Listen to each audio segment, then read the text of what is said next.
네, 하루의 경제 주식 마무리 오늘도 저희 경주마와 함께 하시죠. 오늘의 이 강세가 연말 랠리의 서막을 알리는 것인지 좀 기대감을 갖게 하는 하루였습니다. 후반으로 갈수록 상승폭이 더 커졌다는 점에서 특히 더 고무적인 하루였다는 생각이 드는데 이렇게 달라진 국면에서 뜨는 종목과 섹터들 눈여겨보지 않을 수 없겠지요. 이런 날에 꼭 만나고 싶은 세 분과 함께합니다. 세 분 어서 오세요. 네, 안녕하세요. 저희 경주마에서 평균 연령 가장 낮은 세 분 조합입니다. 월요일 3인방. 오늘 장 어떻게 보셨습니까, 박 팀장님? 예, 일단 나름 재밌게 봤습니다. 이게 네. 주식을 보는 각도에 따라서 오늘 시장에 재밌는 분이 있을 거고, 오늘 지지부진하다. 그리고 내가 하는 주식은 왜 이제 오늘 처음 올랐니? 이렇게 생각할 수도 있을 것 같아요. 네. 그게 종목이 들어있는 섹터에 따라서 천차만별인 시장은 매일 말씀을 드리지만 특히 요즘일수록 더 그렇게 강력한 점.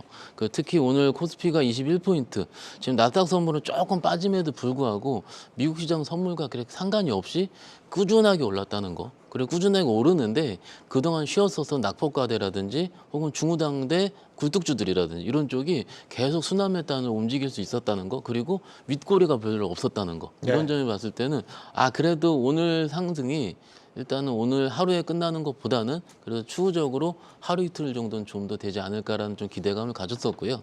그리고 기타 이제 거래대금이 많아 터졌었던 일부 테마성 종목들이라든지 혹은 일부 2000일 관련 주식들 혹은 이런 종목들이 꽤 많은 거래를 통해서 수급이 이동했음에도 불구하고 시장이 좌지우지하지 않았다는 거. 이게 오늘의 핵심 포인트지 않을까 싶습니다. 예, 오늘 장 강세 배경 박 팀장님 어떻게 보세요? 네, 오늘 뭐 시장을 좀 보게 되면은 뭐 공매도에 대한 이슈가 어느 정도 좀 마무리가 되고 있는 듯한 그러한 어떤 투자 심리가 좀 발동이 되는 것 같고요. 그 다음에 사실 최근에 이제 미국 시장과 한국 시장이 약간의 디커플링 현상이 좀 일어났거든요. 그러니까 오늘도 여지없이 디커플링 현상이 좀 일어난 게 아닌가라는 생각이 좀 들기도 하는데 지난 금요일 미국 시장은 사실 뭐 강보합으로 좀 끝났지만은 최근에 좀 조정을 주고 있는 그런 시장이 이어지고 있는 상황이거든요. 예. 그렇다 보니까 이제 국내 시장도 좀 조정이 좀 이어질까 싶었는데 오늘은 그래도 강한 어떤 시장을 좀 보여주게 되면서 많은 어떤 수급이 좀 돌게 된 그런 상황이 있는 것 같습니다. 하지만 뭐 이번 주에 많은 이제 이슈가 좀 있죠. 실적 발표도 남아 있고 그 연준의 이제 의사록 발표도 이번 주 화요일 그러니까 한국 시간으로 보게 되면은 이제 수요일 날 우리가 보게 될 텐데 그러한 부분도 좀 있기 때문에 어떤 시장의 변동성을 줄 만한 요인은 있다. 특히 이제 엔비디아의 실적 발표가 또 남기고 있습니다. 이러다 네. 보니까 전반적인 반도체 섹터에 있어서 이제 어떤 실적을 발표할 것이며 어떤 가이던스를 내놓을지 그거에 따라서 많은 반도체 기업들이 다 출렁거릴 수 있는 그 변동성을 줄 수 있고 그런 부분을 한번 이번 주에 같이 경주마 함께 보시면 좋을 것 같습니다. 예, 우리 박 팀장님이 우리 경주마의 최연소 전문가죠. 아이고. 아주 뜨고 있습니다. 자, 우리 황 팀장님은 요즘 뭐 장도 오르고 수익도 많이 나셨다 그러는데 아닙니다. 네, 어째 어렵습니다. 요즘에 최근에 좀 점점 더 시니컬해지신다는 얘기가 있어요? 어쩐 일이에요? 왜 이렇게 시니컬하시는 아니 거예요? 뭐 종목이 시장 자체가 뭐 이렇게 굳이 이성적으로 바라봐야 될 시장은 아닌 것 같고 네. 같이 미치던가 아니면 미칠 자신 없으면 좀 내려놓던가 뭐 그렇게 해야 되는 시장 같아요. 사실 뭐 2차 전지부터 시작해서 반도체도 그렇고 종목의 변동성이 사실 커진 상태이기 때문에 여기서 변동성을 잘 활용하시는 분들은 되게 재밌으실 겁니다.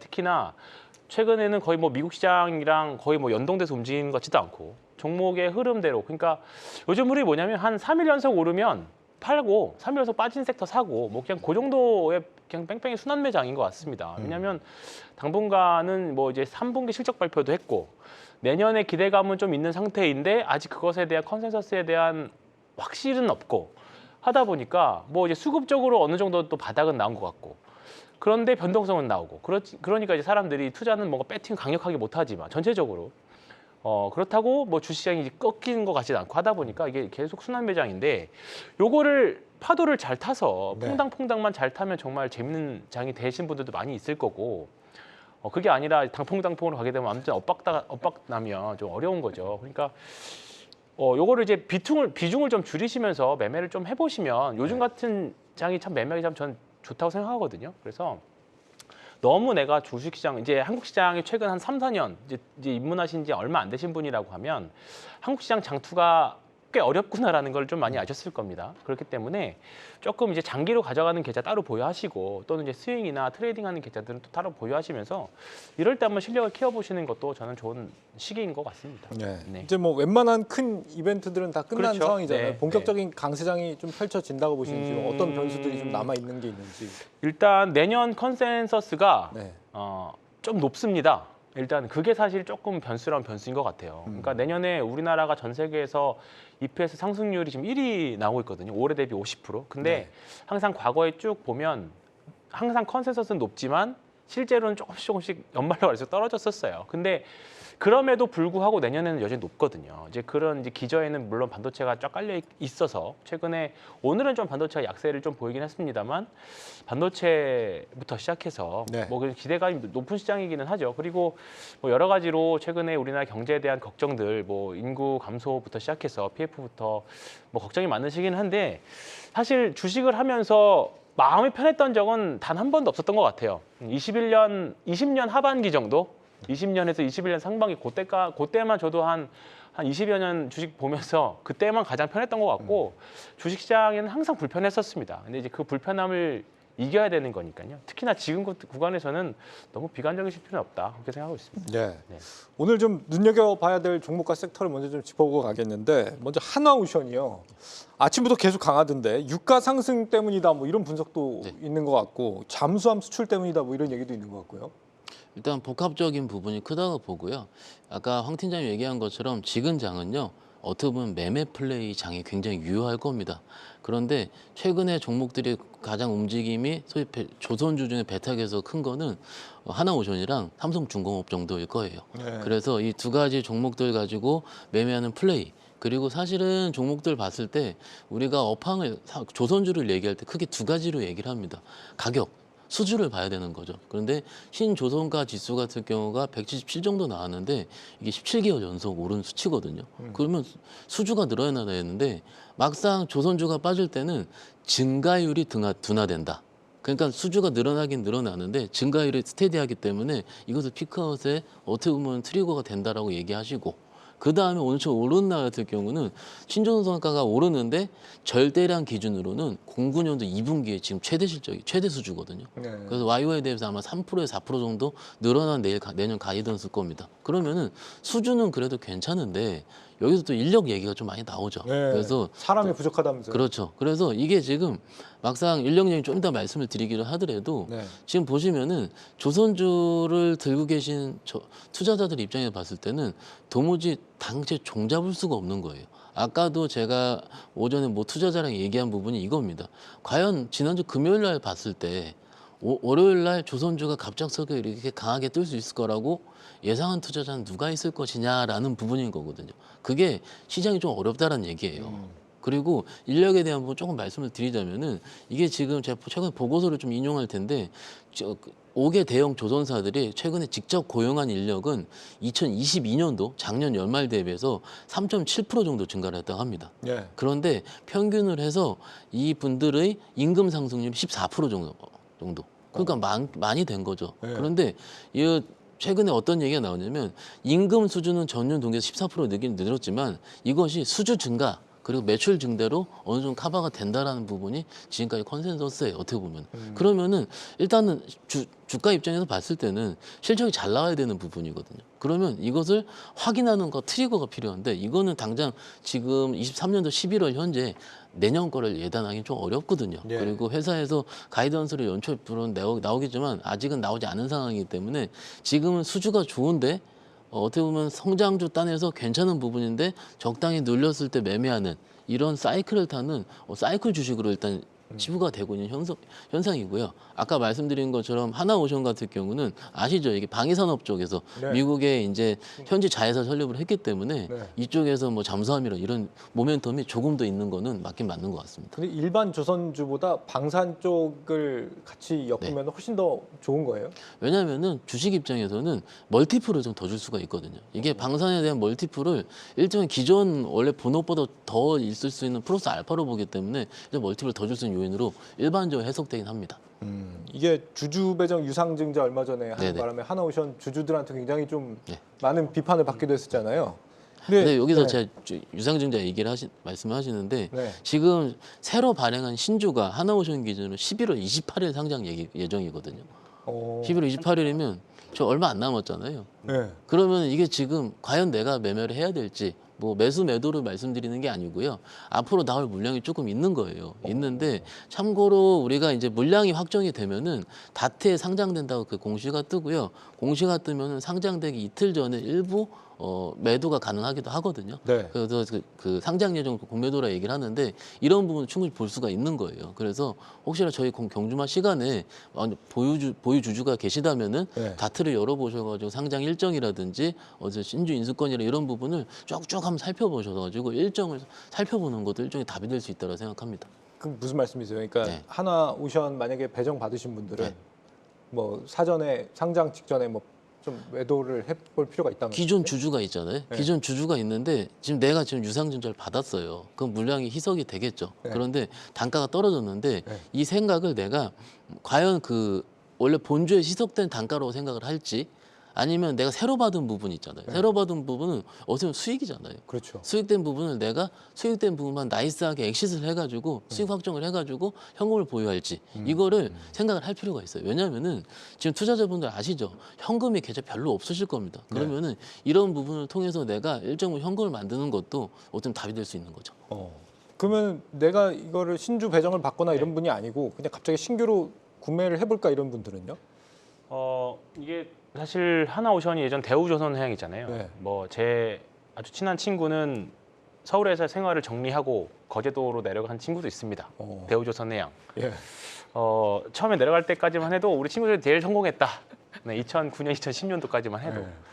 근데 지금은 가장 힘들다. 저희끼리 평가를 하고 있습니다. 네. 근데 이제 그 구간이 좀 많이 지났죠. 이제 좀 이제 어려운 구간 지나가고 있는 것 같아요. 이제 우리나라 조선 3사가 이제 어려운 터널 10년 지나고 나서 이제 좋아지는 구간에는 이제 확실히 들어왔다 생각합니다. 네. 앞서 말씀드렸던 이제 앞으로 뭐 이제 탄소를 배출하지 못하는 그런 배들, 제가 갑자기 더 생각이 안 나는데 그런 배들이 실제로 나오면서 조금 우위는 있다 생각해요. 근데 하나오션 같은 경우에는 대전은 이제 그런 군수 사업 부분, 잠수함 사업 부분도 많이 이제 가지하고 있죠. 근데 사실 이 부분이 어떻게 보면 좀 시장의 성장성, 꾸준함은 있을 수 있지만 뭔가 성장성을 조금 뭔가 밸류에이션을 많이 줄 수 있는 재료는 사실 저는 아니라고 생각을 합니다. 그리고 그런 부분이 작년에 사실 일부 방산 업체들 통해서 같이 올라가긴 했지만 지금은 조금 이제 군수업들이 사실 뭐 갑자기 뭐 어떤 전쟁이 나오지 않는 이상은 좀 당분간은 아닌 것 같고 뭔가 이제 하나오션이 합병 이후에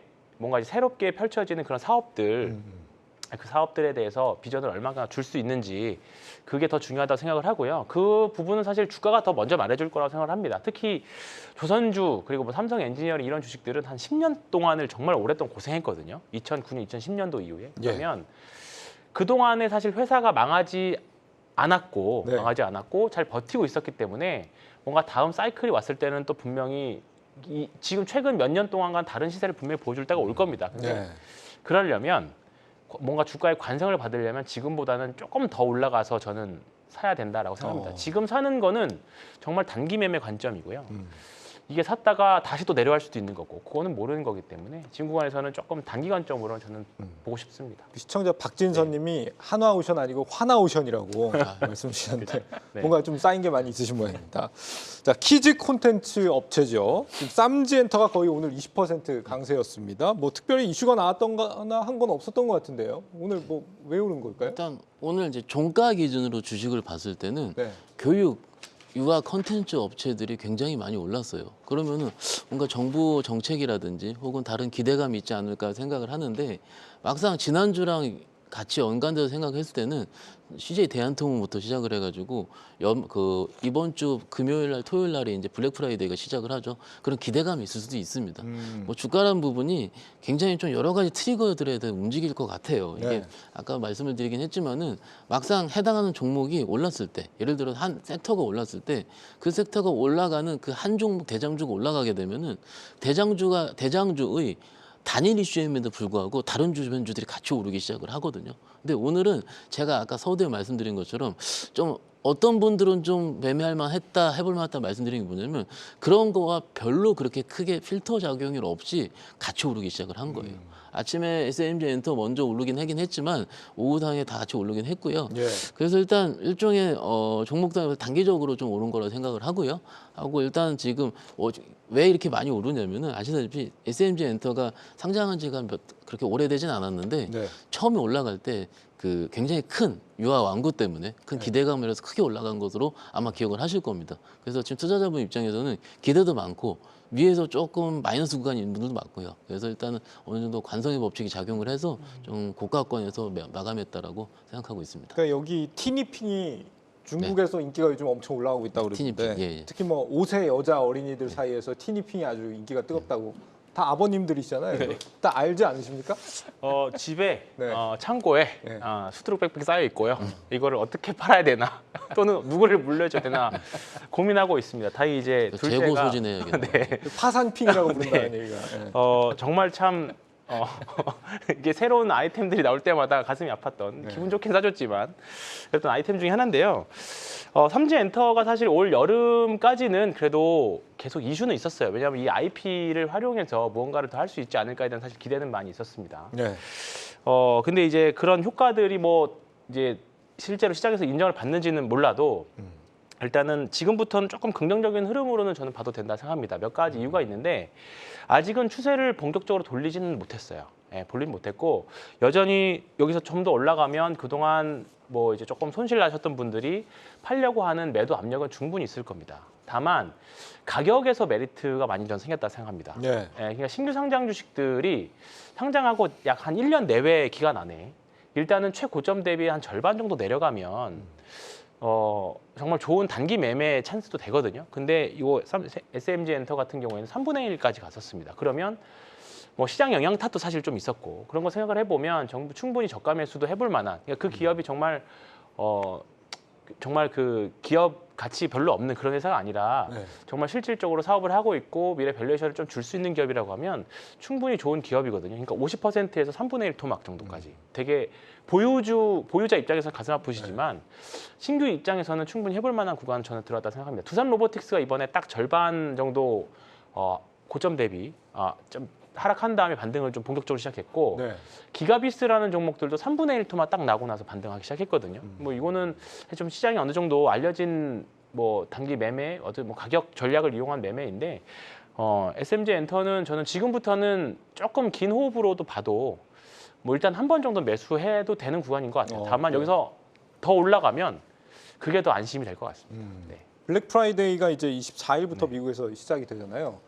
우리 박 팀장님 미국에서 좀 살다 오셨으니까 예. 이 티니핑 지금 하반기에 미국 진출한다는데 이거 잘 될 거라고 보십니까? 미국에서 좀 먹힐까요? 좀 힘들 수도 있을 것 같다. 그래요? 모르겠습니다. 제가 티니핑에 관심이 없는 이유로 이게 여자 아이들을 네. 이제 데리고 있는 자제분을 가지고 계신 분이 네. 이제 티니핑을 많이 좋아하신다고 하셨는데 아드님이 저는 이제 있으시고요. 등남을 했기 때문에 아마 티니핑은 사지 않는 걸로 이렇게 될 것 같고요. 일단 이제 블랙 프라이데이가 이번 주 금요일에 이제 시작이 됩니다. 사실 이번 블랙 프라이데이 때문에 많은 전 세계적으로 사실 관심이 좀 많은 상황이고 지금 미국에서 사실 좀 우려스러운 게 뭐냐면 신용카드 연체율이나 아니면 신용카드 부채가 상당히 많이 늘어나 있고 지금 1999년 그러니까 뉴욕 연준에서 이 부분에 대해서 통계를 집회를 시작한 지가 지금 1999년인데 그 이후로는 거의 그 최고치를 지금 기록하고 있는 상황이거든요.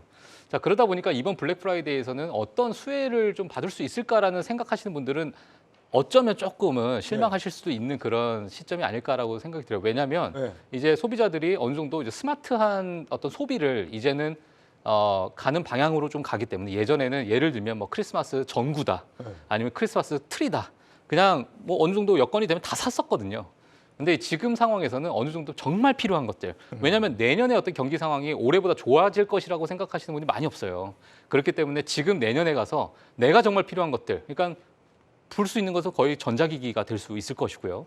예, 그래서 그러한 품목으로 어떤 스마트 머니가 이동할 것이고 스마트 소비가 갈 수 있기 때문에 과거만큼 어떤 폭발적인 그런 블랙 프라이데이는 아닐 것으로 저는 좀 생각이 들고 있는 상황입니다. 폭발적이진 않을 것이다 이렇게 보셨는데 블랙 프라이데이가 24일부터 시작되니까 그 전후에서 뭔가 좀 수혜주들의 움직임은 있을 거 아닙니까?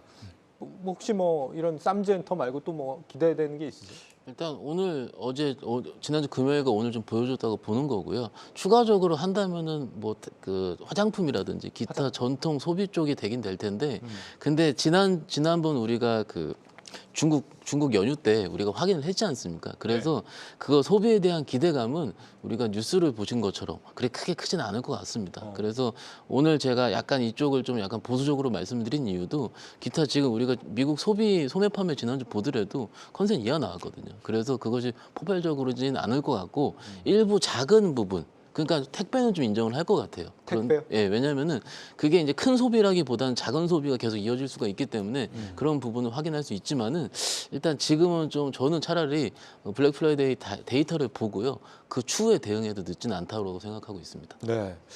오늘 지금 강세를 보인 종목들 쭉 좀 살펴봤는데요. 말씀하신 뭐 블랙 프라이데이도 있고 연말 랠리가 좀 이어진다고 보십니까, 황 팀장님?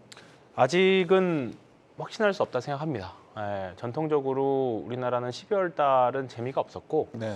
11월에서 12월 초까지는 그래도 해볼 만 했었습니다. 항상 했는데 12월에는 대주주 양도소득세라는 강력한 이슈가 진들렀었기 때문에 네. 미국 시장이 아무리 센터랠리가 나왔어도 우리나라 주식시장은 그렇게 썩 그것만큼 뭐가 재미있지는 않은 시장들이었죠. 예.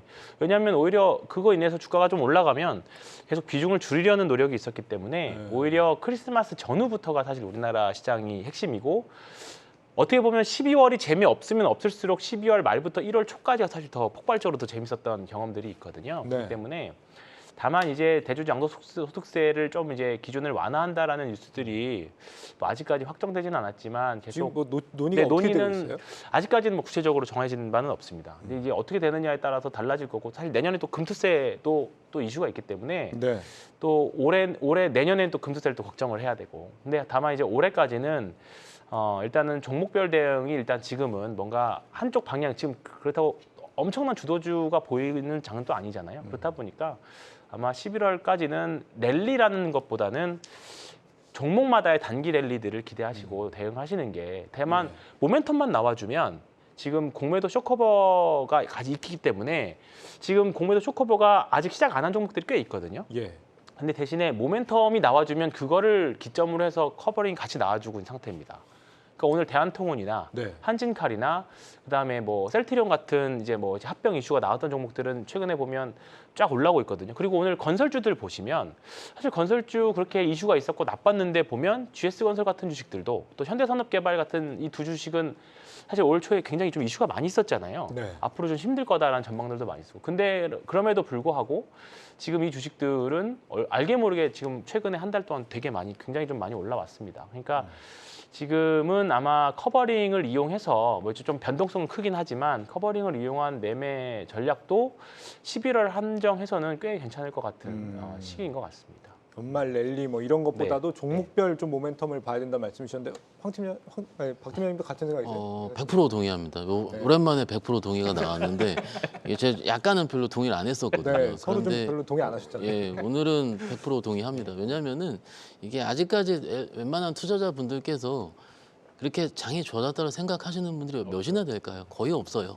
그런데 종목들을 봤을 때 빨갛고 변동성이 커진 겁니다. 그러면 지금부터 마음이 조금씩 내가 해볼까? 오늘 굉장히 세게 움직이는 것들이 많았는데 내가 들어가긴 하겠는데 오늘 제가 이런 얘기를 했었어요. 무서워서 테마주는 못하겠다 하시는 투자자분들이 계시더라고요. 그러면은 좀 주도 섹터를 천천히 분할 매수하시라. 그러니까 그건 또 느릴 것 같아서 싫대요. 그 제가 어떻게 해야 되느냐 물어봤거든요.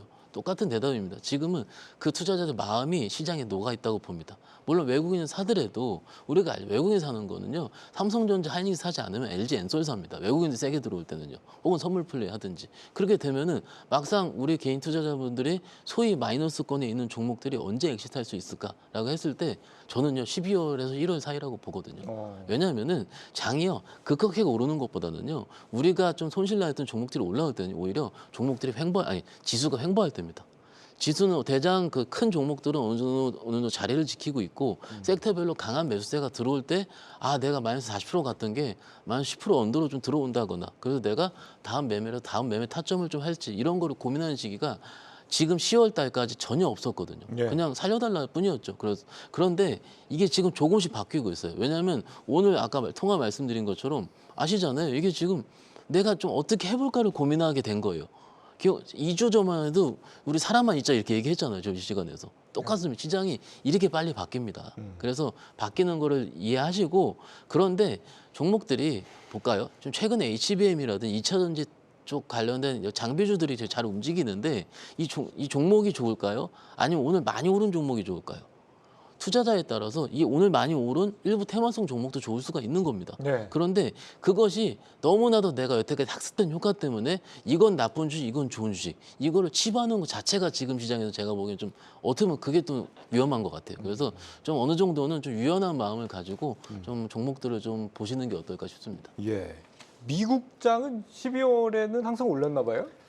12월 좋은 장 중에 하나였습니다. 네. 예, 근데 과거 1950년부터 저희가 통계 데이터를 보게 되면 예, 그때 이제 나왔던 말이 우리가 뭐 10월에 주식을 사고 뭐 4월, 5월에 팔자 이렇게 얘기 나올 정도로 1950년부터 지금까지 예를 들어서 한 75년 정도의 기간 동안에 이렇게 통계를 하게 되면은 11월이 가장 좋았고요. 그다음에 네. 12월이 좋았거든요. 예. 근데 과거와 그러니까 1950년대와 1960년대는 지금과 좀 다르다. 그러면은 과거 20년 동안에 한번 보자. 이렇게 20년 동안의 그 통계를 데이터를 보게 되면은 3월이 가장 좋고 그다음에 4월이 좋고 그다음에 10월, 11월, 12월 순서로 좋았어요. 네. 그러면 20년도 너무 길다. 10년, 과거 10년 동안에 어느 달이 제일 좋았냐? 이렇게 되면 7월이 제일 좋았습니다. 또.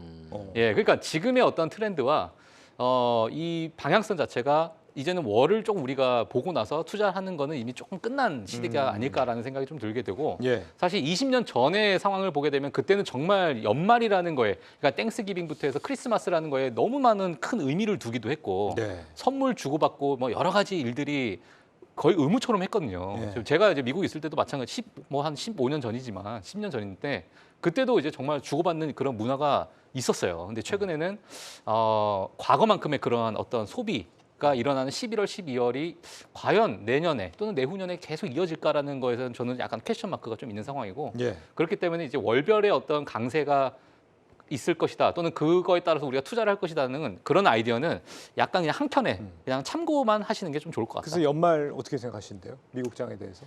연말은 저는 랠리에 대해서. 미국 그 전반적인 증시를 보게 되면 사실 인공지능으로 올해는 키워드가 더 마감이 됐습니다, 사실. 예, 그렇기 때문에 너무 많이 올라와 있던 그 빅테크들의 어떤 조정장은 이어질 것으로 좀 생각이 들기 때문에 전체적인 지수는 그래도 좀 횡보할 것이다. 저는 이렇게 보고 있습니다.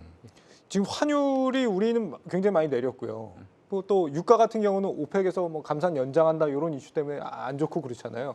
전반적으로 지금 시장 상황이 어떤 상황에 와 있다고 보세요? 그렇죠. 지금 사실 지난주에 유가가 5%가 빠졌고요. 네. 예, 그다음에 하루 지나서 또 4%가 올라가고 예, 너무 이제 변동성이 좀 커지는 유가 시장이기도 하고 지금 환율도 이제 1,290원대로 좀 내려와 있는 상황이고요. 네. 자, 그러다 보니까 지금 저는 시장에서 개인적으로 보고 있는 게 어느 정도 실적이 마무리가 됐고 물론 이제 이번 주 화요일 날 엔비디아 실적 발표가 있겠지만 그게 저는 마지막 종지부라고 저는 생각이 들거든요. 그 이유는 이제는 그 이후에는 연준의 어떤 데이터 또는 뭐 의사록 공개도 분명히 있겠지만 저는 매크로 지표에 더 집중할 수밖에 없는 시장이 올 거라고 저는 개인적으로 보고 있습니다. 왜 그렇게 되냐면 과거에 예를 들면 4%의 인플레이션에서 우리 목표치가 2%야 네. 했을 때는 뭐 3.7이 나오든 3.5가 나오든 가는 방향이니까 우리가 크게 매크로에 집중 안 했는데 이제는 그 목표치까지 좀 오고 있는 게 아닌가라는 시장의 반응이 좀 있는 상황이에요. 그러다 보니까 0.1% 또는 아주 미세한 그런 조정까지도 시장에서는 관심을 가지고 이게 진짜 목표치까지 왔느냐 안 왔느냐에 관심을 많이 가질 수밖에 없는 시장이기 때문에 조금 더 매크로 지표에 집중할 수 있는 미국 시장이 되지 않을까 저는 이렇게 좀 보고 있습니다. 지금 FOMC 의사록 발표도 있고 엔비디아 실적 발표도 있고 어떤 식으로 우리가 좀 봐야 됩니까? 저는 사실 이번 지난 의사록을 한번 보게 되면 지난 의사록은 이런 얘기가 나왔어요. 그러니까 매파와 비둘기파의 정말 팽팽한 찬반 토론이 이어졌었다. 네. 이런 얘기가 좀 나왔었는데 저는 개인적으로 이번에 추측하기는 데이터를 보고 얘기하자. 이런 얘기가 나올 것 같아요. 그러니까 매파는 지속적으로 금리 인상을 합시다. 아직까지 우리 갈 길이 멉니다. 이렇게 할 수도 있겠지만은 최근에 이제 CPI 발표나 여러 PC 지표나 여러 경제 지표를 봤을 때는 이게 잡히고 가고 있는데 내가 굳이 매파로 강하게 얘기할 필요가 있을까? 조금 데이터는 한두 달 정도 더 보고 좀 결정하는 게 좋지 않겠느냐. 물론 그때 당시 이제 FOMC 회의가 있었을 때도 파월 의장이 약간의 그런 뉘앙스로 얘기했어요. 우리는 네. 앞으로 여지를 좀 두고 있다. 오픈되어 있는 상황인데 데이터를 보고 우리가 좀 결정하겠다라는 것을 반복적으로 얘기했거든요. 네. 근데 그게 이번에 의사록에도 아마 여지없이 좀 남아 있지 않을까라고 좀 보고 있습니다. 엔비디아 같은 경우는 3분기 실적 굉장히 좋을 거라는 평가들이 예상들이 많이 나오던데 그렇죠. 4분기 가이던스도 계속 좋을 수 있을 것이냐. 이번 실적 발표에 저는 개인적으로 좀 우려하는 게 뭐냐면 네. 지난 분기 실적 발표가 예상치, 월가의 예상치 대비해서 30%를 넘는 실적 발표를 해버렸어요. 그러니까 어마어마한 정말 폭발적인 실적 발표를 한 건데 거기다 이제 가이던스 너무 좋았죠. 네. 근데 이번에도 예상치가 전년 동기 대비해서요. EPS 같은 경우는 6배를 높인 상황에서 지금 예상을 하고 있습니다. 그리고 지난 분기 대비해서 25%를 높인 상태에서 예상을 하고 있어요. 근데 그러한 기대치에 부응할 수 있는, 그러니까 이거를 업사이드로 30% 넘게 줄 수 있는 그러한 또 정말 폭발적인 실적 발표를 할까라는 부분에 있어서 만약에 너무너무 괜찮은 실적 발표를 하는데도 불구하고 지난 분기 대비해서 야 이거 성장폭이 너무 좀 작은 거 아니야? 라고 실망하실 수 있는 또 투자자가 있을 수 있거든요. 너무 좋은데도 불구하고요. 기대가 크면 실망도 큰 그렇죠. 거죠. 예, 그러다 보니까 거기에 따른 좀 가이던스에 대한 내년에 대한 가이던스, 물론 기업은 좋겠지만은 업황에 대한 가이던스를 얘기했을 때 조금이나마 투자자분들이 좀 실망할 수 있는 그런 뉘앙스가 좀 섞여 있는다면 모르겠어요. 이게 약간의 또 어떤 트리거가 돼서 또 미국 시장을 좀 변동성을 줄 수 있는 트리거가 되지 않을까라는 생각도 듭니다. 미국 시장만 변동성을 주지 않지 않을까요? 그렇죠. 엔비디아에 대한 실망감은 우리한테도 영향을 미치는 거 아닙니까, 박 팀장님? 오늘 시장에 조금 그런 부분이 나타났다고 보는데 사실 오늘 AI 관련 HBM 섹터 그리고 그런 삼성전 하이닉스는 그래도 괜찮은데 네. 몇몇 종목들이 많이 밀렸다가 물론 오후상 올라오긴 올라왔습니다. 그런데 그렇게 크게 밀릴 이유는 크게 보이지 않는데 아마 우리 시간으로 수요일 날일 겁니다. 수요일 날 아침 7시 정도 출근할 때 저희가 확인을 할 텐데 그때 굳이 이틀 남은 상황에서 오늘 비중을 높일 수 있겠느냐라는 아마도 우려가 오늘 시장에 좀 섞인 것 같아요. 그리고 어떻게 보면 많이 올라왔거든요. 네. 올라왔는데 오늘 플러스가 나서 좀 강하게 갔었던 종목들의 경우는 최근에 많이 빠졌다가 올라온 폭이 적은 거고 오늘 장중에 5%씩 4%씩 흔들렸던 종목들의 경우는 우리가 알고 있는 HBM 관련한 실적이 그래서 좀 덜한 성장성이 높아서 있는 종목들이 5%씩 변동성이 보이긴 보였거든요. 그러면은 투자자들 입장에서는 같습니다. 그러면 이렇게 생각할 필요가 있어요. 화요일 날 많이 빠졌다 생각을 해보겠습니다. 오늘 지났으니까는. 그러면 내가 지금 많이 빠졌을 때 들어가겠느냐? 아마도 화요일 날은 많이 빠지면은 단기 플레이는 나올 것 같습니다. 근데 그게 화요일 하루에 국한된 거겠죠. 그리고 수요일 날 왜냐면 그때 단기 플레이 들어가셨던 분들은 변동성이 커지니까는 매매에 들어오긴 할 텐데 아마도 종가에 나오려고 할 겁니다. 예. 그러면은 수요일 날 확인을 해보고 우리 박 팀장님께서 얘기해 주신 것처럼 가이던스가 6배 이상 나왔었잖아요. 그러니까 그거에서 포괄적인 성장이 나오는 거를 확인한 다음에 그러더라도 늦진 않다. 그리고 조금은 그래도 긍정적으로 보는 게 최근에 중국 관련 제재 때문에 문제가 좀 있었는데 대체하는 그 AI 가속기를 만들었다는 부분도 뉴스에 좀 있으니까는 그거가 이제 가이던스에 포함이 된다면 어떻게 보면 좀 판은 또 바뀔 수 있지 않을까 이렇게 생각하고 있습니다. 그리고 이제 뭐 엔비디아에 대한 뭐 밸류에이션을 또 한번 잠깐 지켜보게 되면은 지금 현재 PER 같은 경우에는 120 정도가 돼요. 120배 정도가 되는데 네. 이제 포워드 PER 그러니까 내년 향후 12개월간의 여러 어떤 이제 실적적인 부분을 이제 다 적용했을 때 포워드 PER 보게 되면 28배입니다.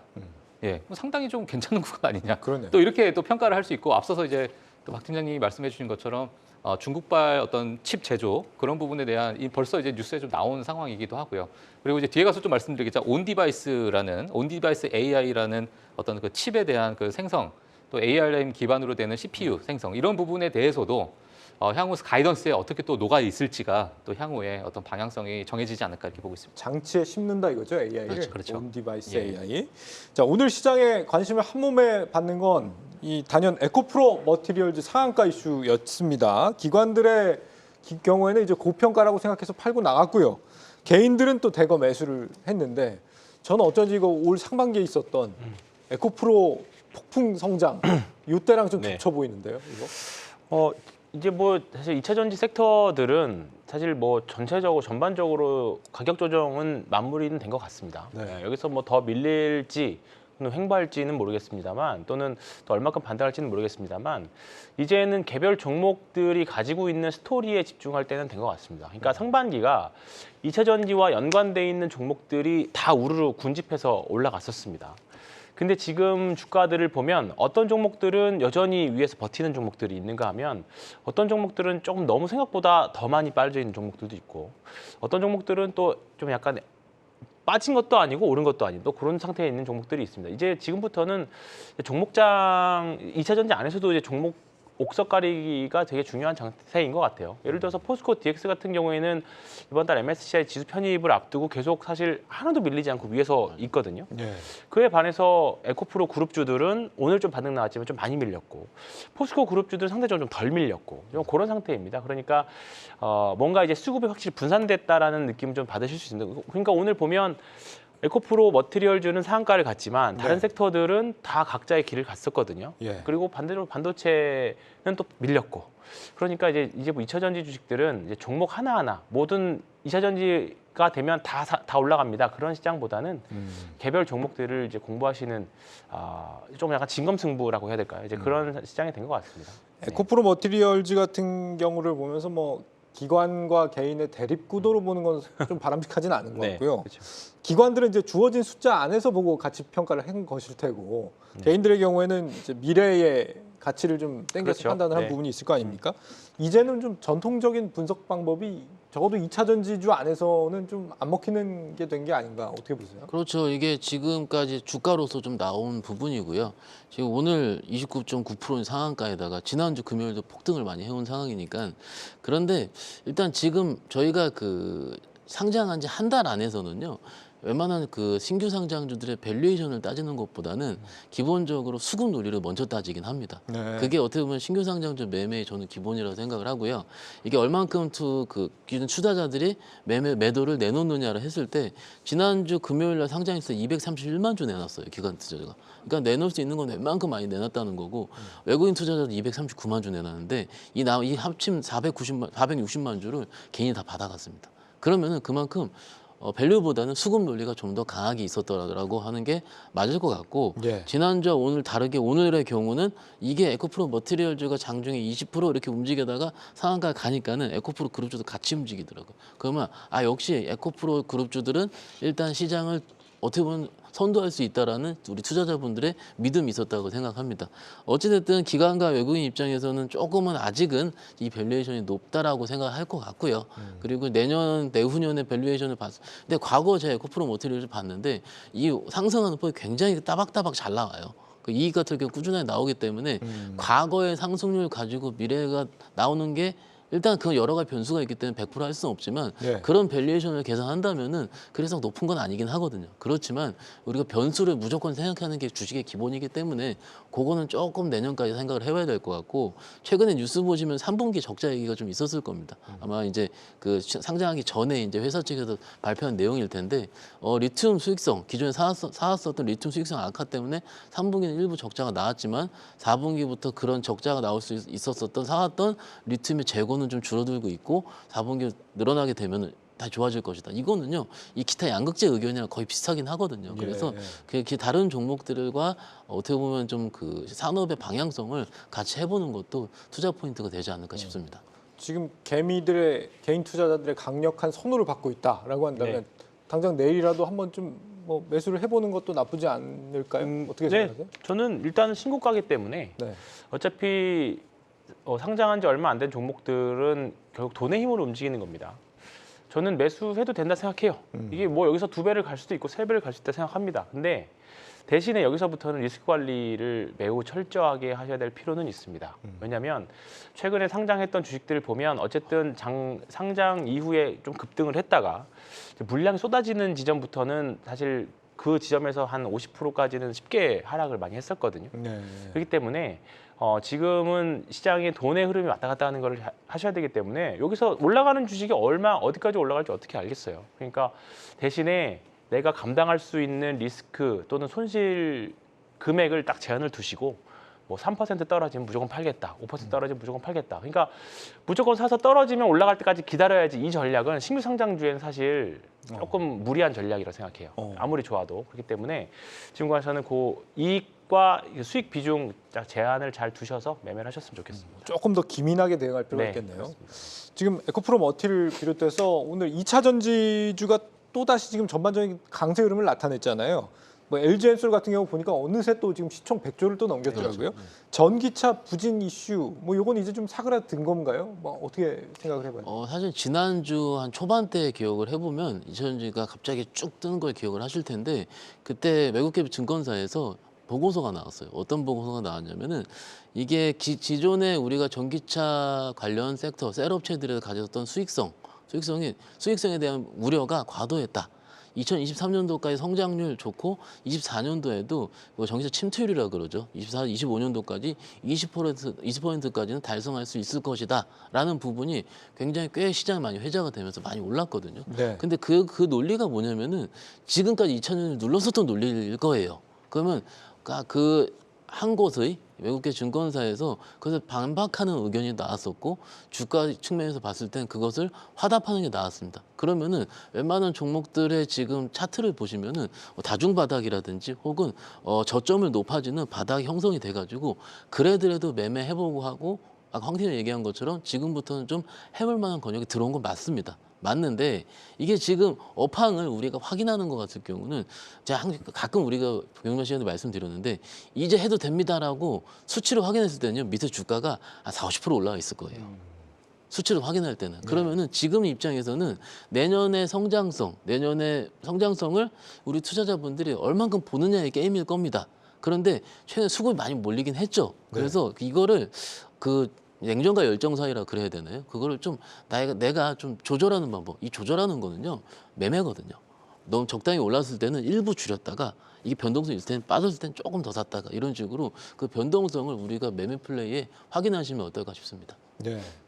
지금 오늘 보면 뭐 에코프로 그룹주들이며 삼성전자며 전반적으로 이 상승의 약간 주역이랄까요? 외국인이었던 것 같거든요. 그렇죠. 예.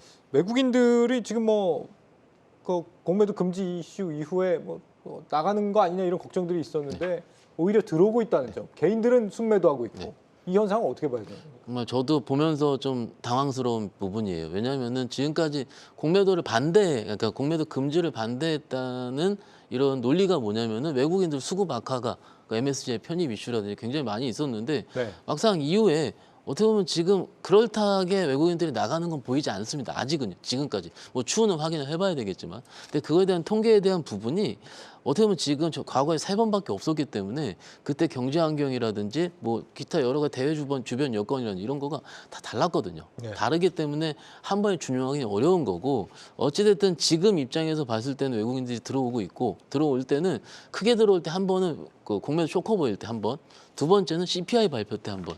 저는 오늘 세 번째는 조금 의외였어요, 사실은. 네. 그리고 사실 근데 현물보다는 선물이 더 많이 들어와 있는 거고요. 네. 그리고 삼성전자와 하이닉스 같은 경우는 반도체 업황 회복이고요. 엔솔 같은 경우는 낙폭과대로 해석할 수 있거든요. 그러면 어찌됐든 낙폭과대든 반도체든 코리아 주식이 일부 들어올 수 있다는 부분이에요. 그러면은 그렇게까지 시장을 우리가 외국인 매매를 볼 때 시장의 좀 척도로 보기 때문에 시장 그렇게까지 나쁘게 볼 필요는 없는 것 같고 아직까지 매수세가 살아있는 부분이니까는 그냥 뭐 너무 빠진다 이렇게 생각하시지 말고 예. 좀 매매 플레이 이미 하셔도 나쁘진 않을 거라 생각하고 있습니다. 저희 아침 시간대 방송에 나오시는 나민호 소장님이 항상 네. 요즘에 외국인 선물 네. 중요하게 봐라 이렇게 말씀들 저도 하시는데 봅니다. 뭐 네. 어떤 식으로 우리가 보면서 판단할 수 있을까요? 일단은 외국인들이 좀 대량 매수하느냐 대량 매도하느냐가 일단 제일 중요하기는 한데요. 네. 사실 이게 우리가 본다고 분석하는 게 쉽지가 않습니다. 왜냐하면 선물을 특히 파생 쪽은 개인의 반대로 해라라는 격언이 사실 있거든요. 그러니까 외국인보다 이게 뭐냐면 이제 제 주변의 파생 고수분들의 이야기를 들어보면 네. 개인 포지션이랑 항상 반대로 구축을 하려고 하세요. 왜냐하면 이게 예를 들어서 외국인들이 상방 포지션을 구축을 하면 파생은 결국 제로섬이기 때문에 누군가는 하방 포지션을 구축한 결과이거든요. 그러면 외국인들이 상방을 구축했다는 건 대부분 개인들이 거의 하방으로 구축을 해놓습니다. 네. 근데 이거를 보고 다시 개인들이 상방으로 하면 이 포지션을 뒤집는 게 결국 외국인이거든요. 그러니까 항상 개인 투자자들은 후행적으로 따라갈 수밖에 없어요. 파생 시장에서. 그러니까 사실 선물을 보고 내가 파생 시장의 방향성을 맞추겠다. 이런 건 사실 좀 어렵습니다. 어렵고 이게 만약에 쉽다라고 하면 우리가 뭐 인버스나 레버리지 투자 통해서 해칭을 많이 잘 했겠죠. 근데 그 구간이 사실 쉽지 않은 거고 특히나 요즘 예전에 이제 파생 승수가 좀 낮아지는 바람에 개인 투자자들의 참여 비율도 굉장히 좀 많이 줄어든 상태고 한때는 우리나라가 전 세계에서 선파생 시장 거래 대금으로는 1위였습니다. 전 세계에서. 네. 근데 이제 승수가 낮아지면서 좀 많이 내려왔는데 특히 이제 기관들 같은 경우에는 사실 뭐 방향성 매매보다는 이제 해지 거래들을 많이 하기 때문에 큰 의미가 없고 결국은 개인과 외국인들의 싸움인데 외국인들 특히나 파생 시장에서는 외국인들이 거의 뭐 판을 만들고 있는 주체가 외국인이기 때문에 저는 외국인들이 뭔가 1조 이상 매도, 1조 이상 매도 정도 됐을 때에 조금 거대한 흐름이 들어왔을 때는 지금 참고하실 필요가 있을 것 같은데 그 이하의 자금은 사실 언제든지 뒤집을 수 있는 네. 그림이라고 생각을 합니다. 알겠습니다. 그래서 너무 우리 개인 주식 투자하는 분들은 너무 신경 쓸 필요는 없고 네. 다만 만기일 그렇죠. 3개월에 한 번 있는 선물 옵션 동시 만기일 한 일주일 될 때는 조금 참고해 보실 필요는 있을 것 같습니다. 어떤 식으로요? 그러니까 이제 예를 들어서 선물의 규모보다는 좀 약간 다른 분석이긴 한데 예를 들어서 이제 뭐 외국인들이 이제 공매도를 못 하니까 목요일 날 이제 주식 선물을 많이 들어온다라고 하잖아요. 그러면 이제 분명히 이제 목요일 날 변동성들이 많이 좀 생길 겁니다. 특히 목요일 날 동시호가 때 위든 아래든 굉장히 좀 호가가 많이 떠버리는 그런 현상들이 좀 많이 생길 건데 예를 들어서 목요일 날 변동이 나와야 되는데 수요일 날 변동성이 세게 나온다. 예를 들어서 수요일 날 주식이 뭔가 급등을 너무 많이 한다. 그러면 일부 대형주들은 그날 정리하시는 게 좋을 것 같고 이유 없이 뭔가 급락을 한다. 찾을 수 없는. 그러면 한번 매수해 보는 것도 저는 좋을 것 같아요. 예. 네. 1분 정도 남았거든요. 온디바이스 얘기 하신다고 했어요. 온디바이스 AI 1분 안에 정리 좀 해주세요. 네, 아니 뭐 1분 안에 제가 정리를 할 수 있을지 모르겠는데, 예, 일단은 지금 현재 엔비디아가 ARM 기반의 CPU를 개발한다라는 얘기가 있으면서 우리가 이제 온 디바이스, 그러니까 우리가 가지고 다니는 어떤 디바이스에 AI를 접목시키는 그런 플랫폼을 넣는다 이런 얘기인데요. 네. 이 많은 기업들 정말 뭐 엔비디아를 필두로 시작해서 뭐 지금 ARM 그리고 마이크로소프트가 이제 같이 그 윈도우 OS를 기반으로 또 돌아가는 거기 때문에 하지만 이제 인텔 같은 경우에는 또 여기에 따른 어떤 또 피를 또 흘릴 수 있는 그러한 기업이 될 수도 있고요. 그리고 여기에 따른 뭐 애플의 향후 온 디바이스 지금 AI를 또 개발하고 있는 상황이기 때문에 지금 많은 이제 미국의 빅테크들이 그 온 디바이스 AI에 지금 뛰어들고 있는 상황이다라는 것을 제가 먼저 이제 중점적으로 말씀드리고 싶고 자, 이러한 부분이 어느 정도 좀 시장에 좀 파급력을 좀 줄 수 있을 거라 생각 들거든요. 그래서 많은 분들께서 만약 혹시 미국 시장을 좀 보시게 되면 이런 부분도 한번 좀 관심 가져가지고 보시는 것도 추천드립니다. 알겠습니다.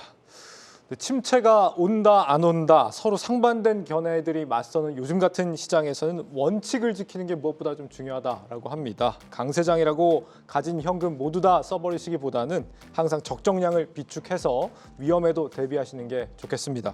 내일은 이창환, 최영동, 하창봉 전문가와 함께합니다. 투자자 여러분 파이팅입니다.